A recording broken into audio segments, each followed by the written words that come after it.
Good morning students, let's continue our chapter chemical kinetics. आज का हमारा टॉपिक है examples of the reaction of first order. हमने order of reaction के बारे में पढ़ा है। आज हम ऐसे कुछ एग्जांपल्स पढ़ेंगे जो फर्स्ट ऑर्डर की रिएक्शन है। वैसे तो आपको फर्स्ट ऑर्डर की रिएक्शन जो भी गिवन होगी वो आपको स्टेटमेंट में गिवन होगी कि ये रिएक्शन फर्स्ट ऑर्डर है या उसका रेट ला है। बट कुछ ऐसी रिएक्शंस होती हैं जिनका आपको पता होता है, मतलब फिक्स होती हैं कि रिएक्शन फर्स्ट ऑर्डर ही है। उनके एग्जांपल्स मैं आपको बता रही हूँ। पहली है decomposition of nitrogen pentoxide. Nitrogen pentoxide होता है 5 ऑक्सीजन मतलब पेंटा। जब ये डीकम्पोज होता है तो किस में टूटता है? N2O4 प्लस हाफ O2 के अंदर टूटता है। या इसको हम ये भी लिख सकते हैं 2NO2। 2 NO2 होगा तो N2O4 ही होगा ना। मतलब जब ये डिकम्पोज होगा तो रिएक्शन क्या होगी? First order. और मैंने आपको बताया था कि जो फर्स्ट ऑर्डर के लिए रेट कांस्टेंट निकालने का जो फॉर्मूला होता है, इंटीग्रेशन मेथड से किया था, A/A-X, ये फॉर्मूला होता है। या A0/A होगा, यानी इनिशियल पाई में फाइनल कंसंट्रेशन।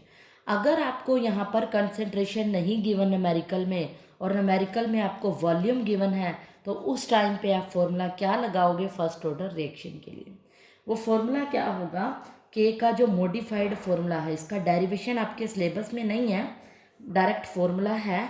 इनिशियल कंसंट्रेशन की जगह होगा infinite volume, volume at infinite dilution, by में V infinity minus V T. A minus X की जगह क्या होगा? V infinity minus V T. मतलब होता क्या है कि यहाँ पर जो वॉल्यूम है वो गैस का होगा, कि वॉल्यूम जो होगा ऑक्सीजन गैस का वो किसके ऊपर? O2 गैस का, वो at any time we T, वो किस पे डिपेंड करेगा? अमाउंट ऑफ N2O5 डिकम्पोज्ड, कि जो N2O5 है कितनी डिकम्पोज्ड हो रही है उस पर डिपेंड करेगा। मान लेते हैं कि ये डिकम्पोज कितनी हो रही है? X। तो ये किस पे हम क्या करेंगे कि X is directly proportional to VT। और मान लेते हैं कि अगर हमने वॉल्यूम निकालना है ऑक्सीजन का कि कलेक्ट हो रही है एट टाइम V इन्फिनिटी, मतलब हम टाइम V इन्फिनिटी पे निकाल रहे हैं, तो उस टाइम पे वॉल्यूम V इन्फिनिटी होगा। और वो किस पे डिपेंड करेगा? Amount of N2O5 initially taken, कैसे कि स्टार्टिंग में कितनी ली गई थी, इसकी वैल्यू कितनी ली है। मान ले ए ले ली, V infinity is directly proportional to A पे डिपेंड करेगा ये। तो इस तरह से जो वैल्यू डिपेंड करती है, अगर हम A-X, हमें पता है A की जगह हम क्या पुट कर दें? V इन्फिनिटी, और X की जगह VT पुट कर दें, तो इस तरह से ये डेरिवेशन बना है। इसका डेरिवेशन जो आपके सिलेबस में नहीं है, डायरेक्ट फॉर्मूला है, इस पे न्यूमेरिकल्स आ जाते हैं कि वॉल्यूम के ऊपर कई बार आपको V इन्फिनिटी दिया होता है और V टाइम T, कई सारी T की वैल्यू दी होती हैं।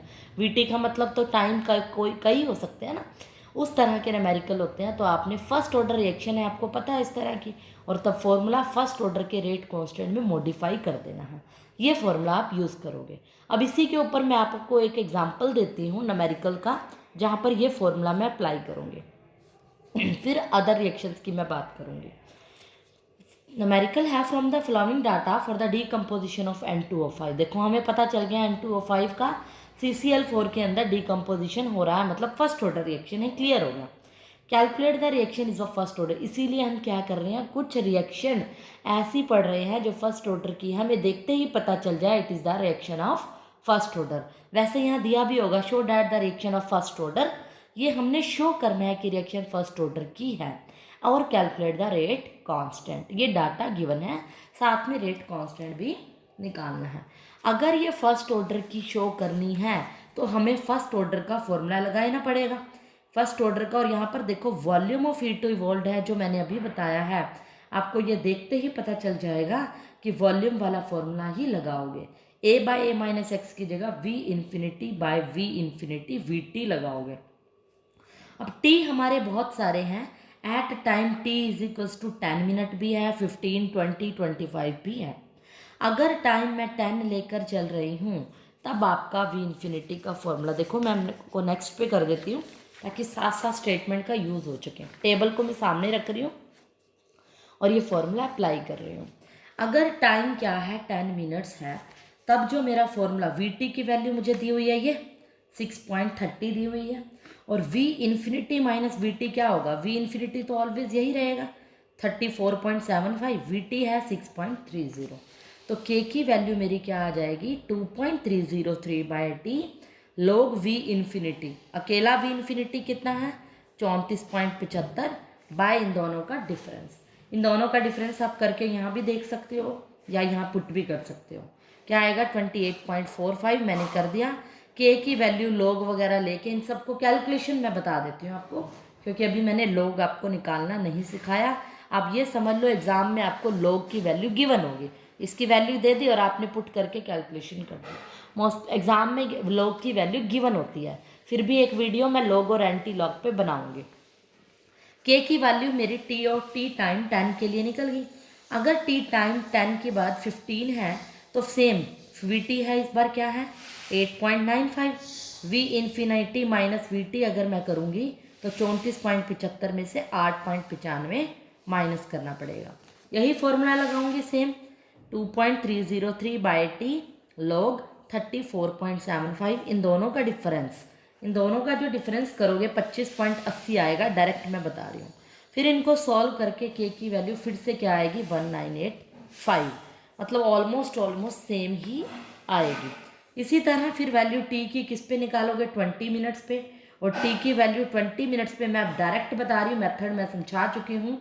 तो के की वैल्यू आपको कैलकुलेशन आप कर सकते हो, आपको ये देखने को मिलेगी सेम इसी फॉर्मूले में पुट करोगे। 25 पे पुट करोगे के की वैल्यू 0.01967 मिनट इनवर्स। अब आपने क्या देखा, इन सबकी के की वैल्यू निकाली, रेट कांस्टेंट निकालना था एक तो वो भी निकल गया, और क्या करना था कि ये शो करना था रिएक्शन फर्स्ट ऑर्डर की है।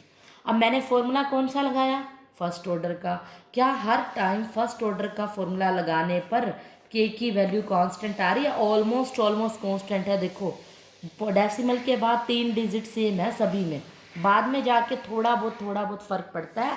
इट मीन्स यहाँ पर के की वैल्यू कांस्टेंट है फर्स्ट ऑर्डर का फॉर्मूला लगाने पर।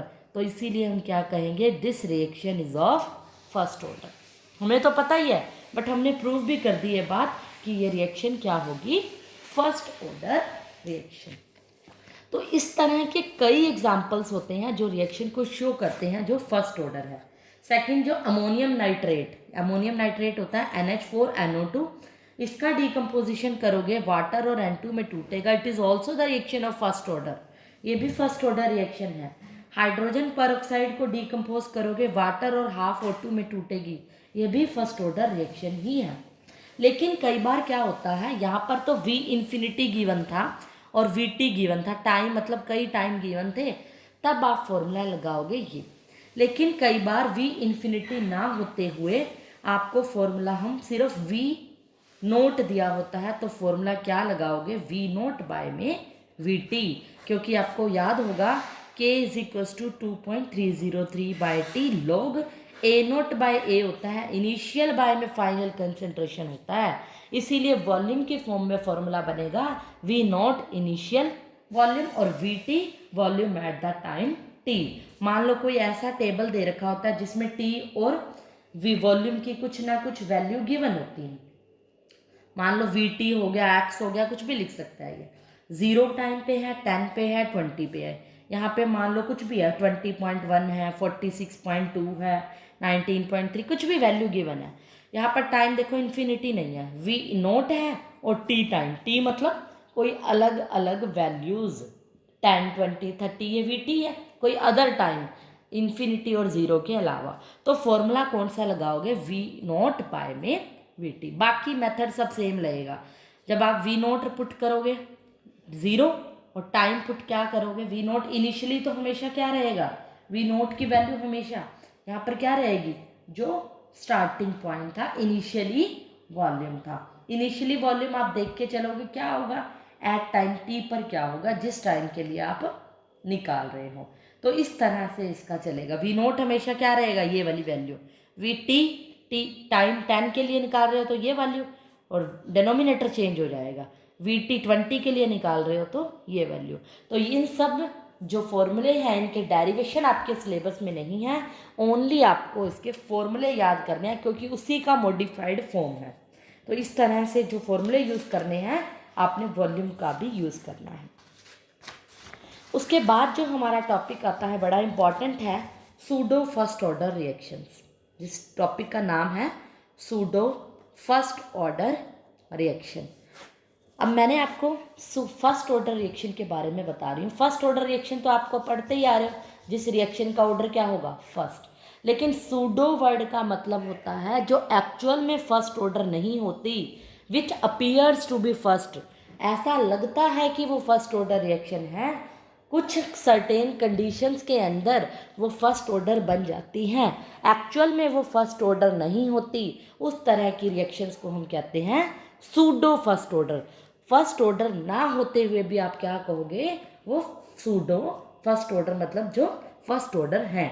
इस तरह के जो एग्जाम्पल हैं वो कौन कौन सी रिएक्शंस होती हैं। फर्स्ट रिएक्शंस तो होती है हाइड्रोलिसिस ऑफ, इसका एग्जाम्पल मैं बता रही हूँ, इथाइल एसीटेट।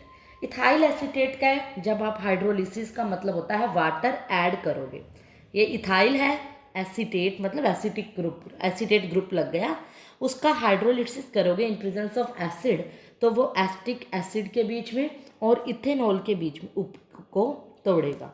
ये हो गई हाइड्रोलिसिस।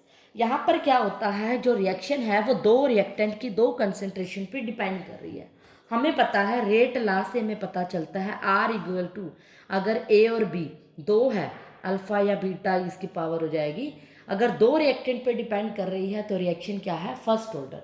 अगर मैं इसके अकॉर्डिंग जनरल रेट लॉ लगाऊं तो मुझे पता है यहाँ पर रिएक्टेंट इन दोनों पे डिपेंड कर रही है, लेकिन ये बात हम फिक्स नहीं कर सकते कि दोनों पे डिपेंड करी है, ये तो हम एक्सपेरिमेंटली गिवन है।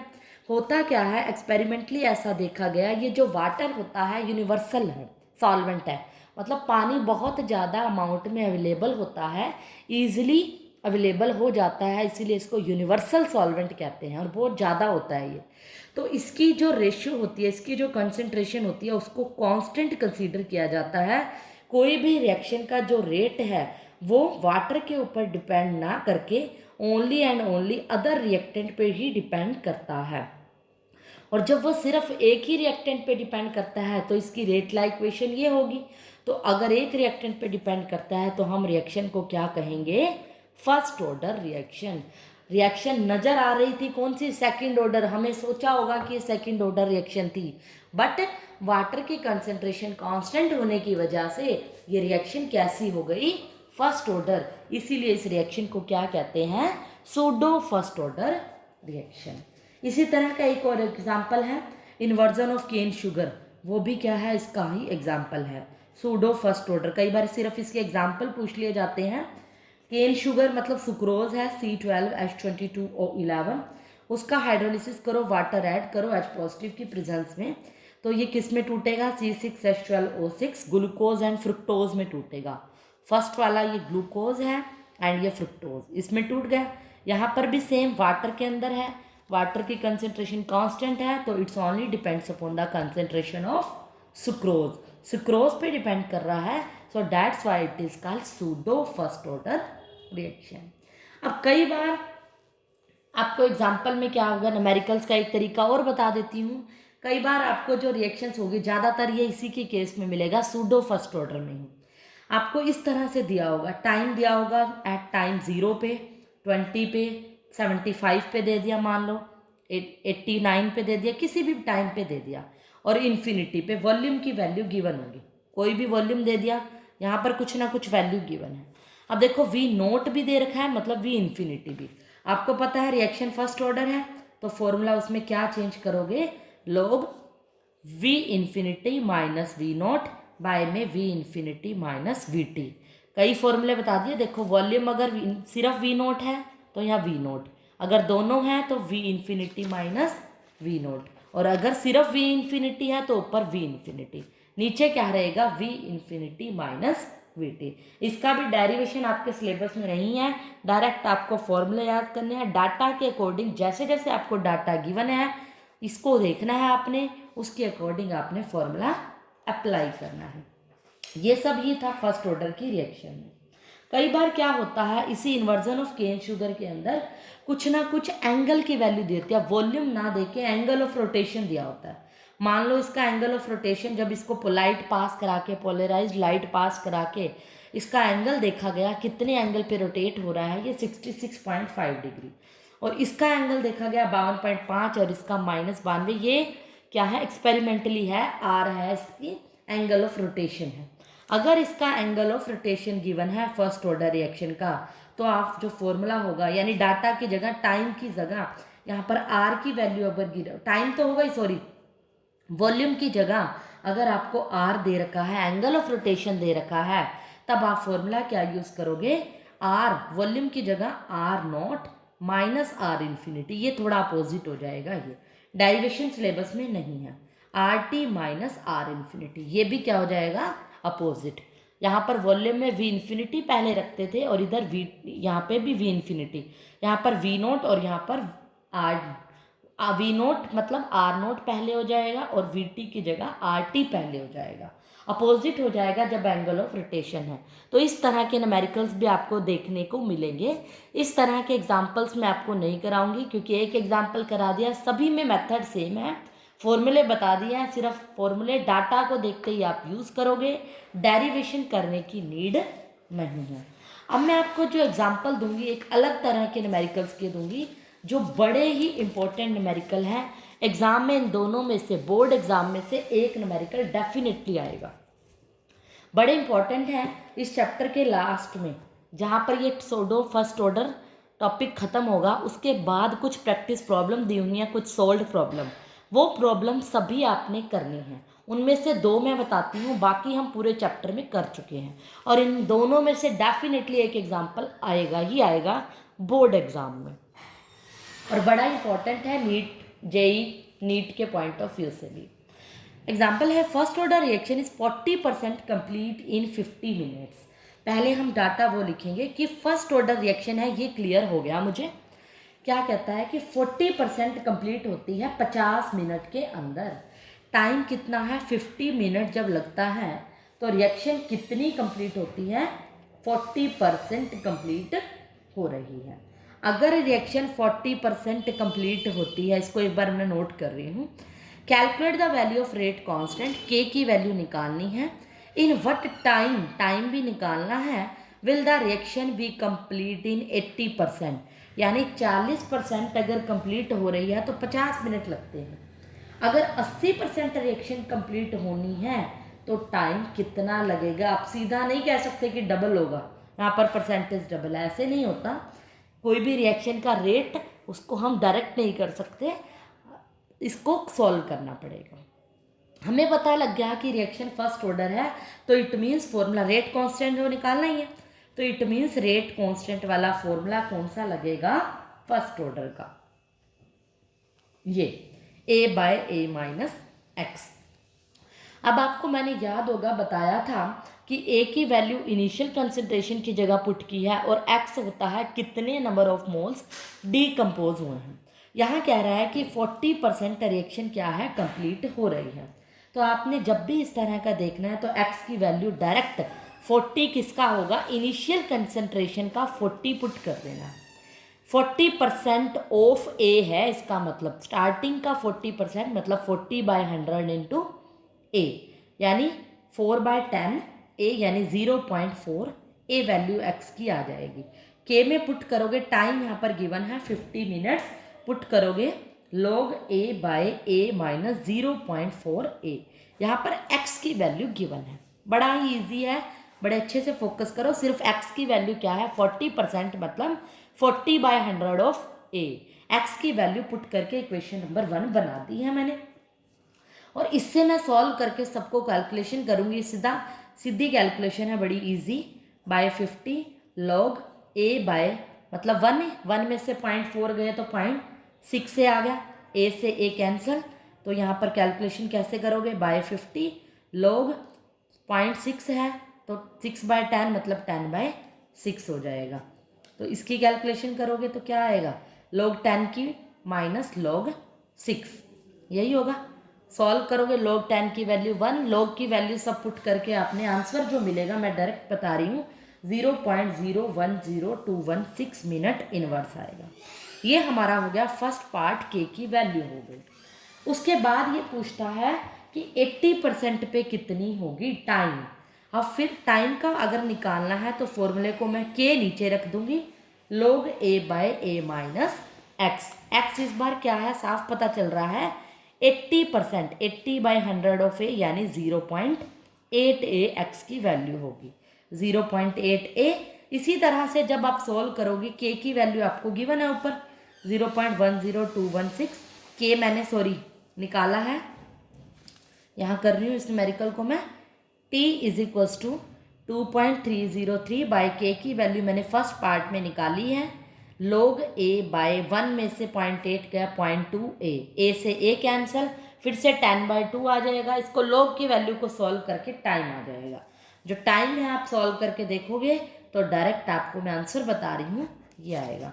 तो आप इस तरह से ऐसे न्यूमेरिकल सॉल्व करोगे। मेन पॉइंट इसमें x की वैल्यू निकालना है और ये मोस्ट इम्पोर्टेंट न्यूमेरिकल है। बड़े अच्छे से वीडियो को पॉज करके इसको फोकस करना, जरूर आएगा। दूसरे टाइप का जो न्यूमेरिकल जो कि मोस्ट इम्पोर्टेंट है वो है show that in case of A first order reaction the time required. कह रहा है कि शो करना है हमने कि कोई फर्स्ट ऑर्डर रिएक्शन है, उस टाइम पे जो टाइम रिक्वायर्ड हो रहा है for the 99.9% of a reaction पे जो टाइम होगा is taken to be about 10 times for the half of the reaction. कि 99.9% पे जो टाइम होगा वो 10 गुना होगा किसी रिएक्शन के हाफ लाइफ टाइम के। मतलब हमें ये प्रूव करना है कि 99.9% का time is equals to 10 time, 10 गुना होगा किसके, टी हाफ के। टी हाफ को 10 से मल्टीप्लाई, इसका मतलब ये हुआ 99.9% by T half equal to 10। अगर मैं इस और इन दोनों की रेशियो 10 के बराबर प्रूव कर दूं तो मेरा ये प्रूव हो जाएगा। टी हाफ पुट करने के लिए मुझे पता है reaction is of first order, और आपको पता है अगर रिएक्शन फर्स्ट ऑर्डर है तो टी हाफ की वैल्यू 0.693/k होती है। डायरेक्ट मैंने आपको फॉर्मूला बताया हुआ है, राइट। टी हाफ की वैल्यू आ गई, मुझे किसकी चाहिए, टी 99.9 हाफ की वैल्यू। कैसे निकालोगे, फर्स्ट ऑर्डर है रिएक्शन, फॉर्मूला के की जगह टी पलट लिया, log a by A minus X. अभी बताया था एक्स परसेंटेज में है 99.9/100 ऑफ ए। सॉल्व करो, ये 10 इधर आ जाएगा, 0.999 ए आ जाएगा। सॉल्व करो, 99.9% 2.303/k log a बाय 1 में से 0.999 माइनस करोगे। जब इसको माइनस करके सॉल्व करके जो भी आपका आंसर आएगा वो ए से ए तो कैंसिल हो जाएगा, यहाँ वैल्यू हो जाएगी, सॉल्व करके कोई ना कोई कांस्टेंट वैल्यू आ जाएगी। यहाँ पर आप मान लेते हैं कि कोई ना कोई जो भी आपको वैल्यू आई उस वैल्यू को क्या करना है, आपने पुट करना है, राइट। जब आप इसको पुट करोगे इसको कोई ना कोई कैलकुलेशन आ जाएगी, 99.9 इक्वल टू यहाँ पर क्या होगी, कोई ना कोई कांस्टेंट वैल्यू होगी। मान लेती हूँ कि मेरी वैल्यू जो आ गई है वो ये आ गई 2.303/k log, मैं आंसर आपको बता देती हूँ 10⁻³ आ गई। तो हम क्या करेंगे, इन दोनों को डिवाइड, क्योंकि ये प्रूफ करना है। इसकी वैल्यू है 99.9% बाय में टी हाफ, 99 की वैल्यू है 2.303/k log 10⁻³ और हाफ की वैल्यू क्या है, इसका मतलब भी यही था। इसका मतलब अगर मैं सॉल्व ना करूं तो इसका मतलब यही था 2.303/k, यहाँ पे 0.3010 ऐसे भी लिख सकते हो या 0.693/k भी लिख सकते हो, मर्जी आपकी। यहाँ से इजी कैलकुलेशन करती। अगर हाफ लाइफ टाइम इस फॉर्मूले में पुट करोगे ना तो ये कुछ ऐसा बनेगा, या फिर इसको भी कंफ्यूज होने की जरूरत नहीं है, इसकी जगह 0.693/k भी लिख सकते हो। k से k कैंसिल हो जाएगा, ये भी अल्टीमेटली कैंसिल हो जाएगा, तो सॉल्व करके जो रेशियो आएगी इनकी 10 आएगी।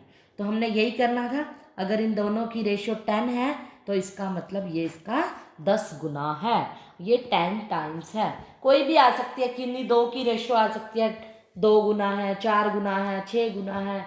इस तरह के क्वेश्चन एग्जाम में बहुत देखने को मिलते हैं, तो ये बड़ा ही इम्पोर्टेंट है।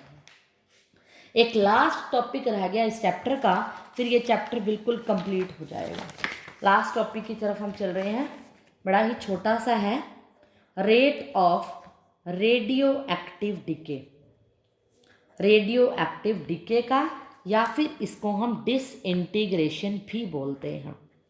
कोई भी रेडियो एक्टिव डिके मतलब कोई भी ऐसा एलिमेंट जो कि रेडियो एक्टिव हो और उसका रेट निकालना हो, रेट कांस्टेंट निकाल सकते हैं। फिर हम कहते हैं कि कई एलिमेंट्स होते हैं, हमें पता है, जो कि रेडियो एक्टिव होते हैं। यूरेनियम हो गया, थोरियम हो गया, जो कि क्या करते हैं, अल्फा बीटा गामा रेडिएशंस क्या करते हैं, इमिट करते हैं। हमें पता है क्योंकि ये रेडियो एक्टिव एलिमेंट है और उनकी डेफिनेशन यही होती है कि जो अल्फा बीटा गामा टाइप की रेडिएशंस को इमिट करें। इस फिनोमिने को हम बोलते हैं नेचुरल रेडियो एक्टिविटी। जो रेडियो एक्टिव रेस को छोड़े तो फिनोमिना क्या होगा, नेचुरल रेडियो एक्टिविटी। लेकिन कुछ एलिमेंट्स होते हैं जो कि रेडियो एक्टिव नहीं होते, लेकिन कुछ सब एटॉमिक पार्टिकल्स के साथ टकराने से, सब एटॉमिक पार्टिकल्स कौन से होते हैं, न्यूट्रॉन, प्रोटॉन, इलेक्ट्रॉन, इनसे टकराने से कुछ आइसोटोप्स प्रोड्यूस करते हैं। और वो आइसोटोप्स कैसे होते हैं, रेडियो एक्टिव नेचर के। इस तरह की प्रोसेस को हम बोलते हैं आर्टिफिशियल रेडियो एक्टिविटी, जो अपने आप में उसकी अपनी नेचुरल रेडियो एक्टिविटी होती है, नेचुरली रेडिएशन होती है, उनको नेचुरल रेडियो एक्टिविटी कहते हैं। और जो किसी से सब एटॉमिक पार्टिकल से टकराने के बाद रेडियो एक्टिव एलिमेंट प्रोड्यूस करे, उसको आर्टिफिशियल रेडियो एक्टिविटी कहते हैं। और इसी इमिशन ऑफ पार्टिकल्स, जो पार्टिकल्स निकल रहे हैं किसी भी रेडियो एक्टिव एलिमेंट से, जो पार्टिकल्स निकलते हैं या कोई आइसोटोप्स निकलते हैं, इनको हम बोलते हैं रेडियो एक्टिव डिके। इनको हम क्या बोलते हैं, इस प्रोसेस को रेडियो एक्टिव डिके या रेडियो एक्टिव डिसइंटीग्रेशन भी बोलते हैं। जो इसका रेट होता है, rate of disintegration at any types, वो डिपेंड करता है कि यहाँ पर नंबर ऑफ एटम्स कितने हैं। इस रेट का निकलना आर जो होता है एट एनी टाइम टी पे, वो डायरेक्टली प्रोपोर्शनल होता है कि कितने नंबर ऑफ पार्टिकल्स हैं विद रिस्पेक्ट टू टी, या is directly proportional to N भी कह सकते हो। इस पे भी डिपेंड करता है और इस पे भी, ये दोनों आर पे डिपेंड करते हैं।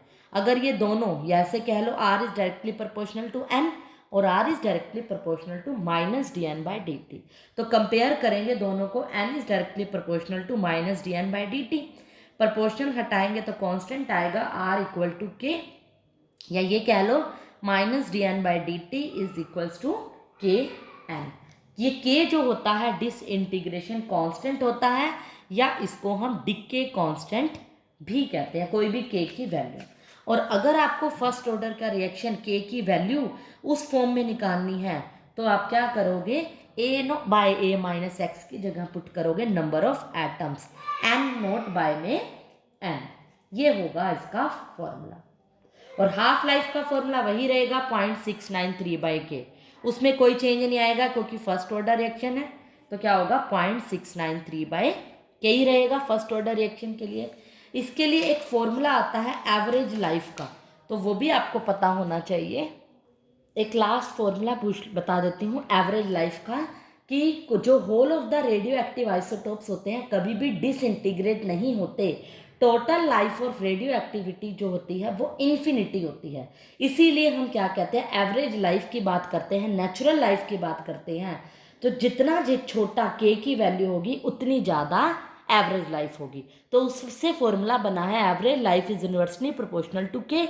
और हमें पता है टी हाफ के बराबर होता है।